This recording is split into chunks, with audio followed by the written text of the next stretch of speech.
Coucou à tous, j'espère que vous allez bien. Je vous retrouve aujourd'hui pour une nouvelle vidéo recette. Et aujourd'hui, je vous propose de préparer avec moi un pudding de chia, cacahuètes et chocolat. Donc c'est une excellente recette que vous pouvez utiliser au petit déjeuner comme en collation à tout moment de la journée. C'est une collation qui va être riche en fibres et en oméga 3. La cacahuète va venir vous apporter des protéines végétales et des bons gras. Le chocolat noir, quant à lui, sera une excellente source d'antioxydants, idéal également si vous êtes en période de stress. Cette recette sera intégralement sans lactose puisqu'on va utiliser du lait d'amande et du yaourt coco. On va réaliser ensemble une délicieuse recette en un rien de temps. Vous verrez, vous allez vraiment craquer. Pour la liste des ingrédients, c'est maintenant. Pour préparer la recette du jour, il vous faudra du chocolat noir, des graines de chia, de l'extrait naturel d'arôme de vanille, une date medjool, du sirop d'érable, du lait d'amande sans sucre ajouté, de la poudre de cannelle ou de la poudre de vanille, de la purée de cacahuètes sans sucre ajouté, un yaourt coco nature et de la poudre de cacao. Bien évidemment, il vous faudra un petit contenant pour préparer la verrine et des petits bols.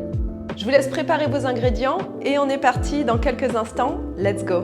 On commence tout de suite la recette. On vient prendre son petit bol dans lequel on va ajouter une cuillère à soupe de graines de chia, une cuillère à café d'extrait de vanille et ensuite on va passer au lait végétal. Donc moi j'ai utilisé du lait d'amande, mais n'hésitez pas également à utiliser du lait de coco. Moi je suis partie sur environ 20 ml de lait. N'hésitez pas à rajouter un petit peu plus de lait d'amande. Les graines de chia ont tendance à bien gonfler. N'hésitez pas à ajuster la quantité de lait végétal. Pour la suite de la recette, on vient s'occuper de la date medjool. Ce sont les plus moelleuses et c'est exactement ce qu'il nous faut pour la recette. Toutefois, si vous n'avez pas de date medjool comme moi, prenez 2 petites dattes que vous aurez fait tremper préalablement dans de l'eau chaude et une fois que ces dattes seront bien tendres, vous pourrez les utiliser. Donc on vient les couper en petits dés bien soigneusement et on viendra les rajouter à la recette du pudding vanille. Et hop, les petits dés de dattes sont prêts, on vient les ajouter à sa préparation. Et là, il faut penser à bien mélanger pour que les petites dates s'imbibent aussi du lait végétal. On réserve son bol de côté et on passe à la deuxième partie de la recette, la couche de pudding chocolat. Cuillère à soupe de graines de chia à laquelle on va venir ajouter 10 g de cacao maigre en poudre sans sucre ajouté bien sûr. Pour la suite, il vous faudra vos petites pépites de chocolat noir. Donc moi j'ai utilisé du chocolat noir 80%. Pour faire fondre ces pastilles de chocolat, il suffira de venir les mettre dans un micro-ondes environ 30 secondes.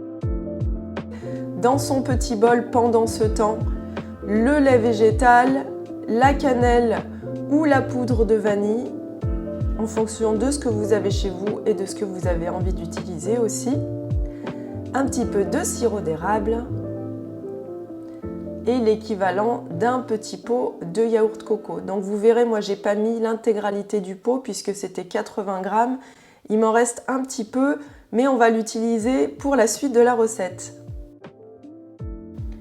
En attendant, je viens récupérer mon chocolat et hop, je viens rajouter ce chocolat au reste de ma préparation pudding chocolat. Il vous suffit de bien mélanger à nouveau pour obtenir une préparation homogène qu'on viendra réserver. Dernière partie de la recette, mais pas la moins bonne, le caramel de cacahuètes. Donc on va récupérer une nouvelle fois un petit bol dans lequel on va venir mettre une bonne cuillère à soupe de purée de cacahuètes à laquelle on va ajouter une cuillère à café de sirop d'érable et un quart de cuillère à café d'extrait de vanille. On vient bien mélanger tous les ingrédients pour obtenir une texture bien onctueuse, que ça donne vraiment l'eau à la bouche. C'est pas joli tout ça? Et hop, on est parti pour le montage de la verrine. Je vous ai dit, c'est une recette très rapide. On vient ajouter un petit peu de yaourt coco et de lait d'amande à son pudding vanille pour bien délayer la préparation et avoir une consistance crémeuse comme je vous l'ai dit tout à l'heure. On mélange bien et on va pouvoir ajouter cette préparation, on vient faire la même chose avec la préparation pudding au chocolat et on finira avec le meilleur, le caramel de cacahuète qu'on vient disposer au cœur de la verrine. Vous pouvez étaler un petit peu, mais ne l'étalez pas trop, vous allez voir, ça sera encore plus gourmand. La recette est maintenant terminée. Vous allez tout simplement déposer votre petite verrine au frigo. Regardez-moi cette merveille, un délice gourmand super nutritif. Vous allez vraiment vous régaler. Je vous laisse les amis, je vous souhaite une excellente dégustation. Enjoy!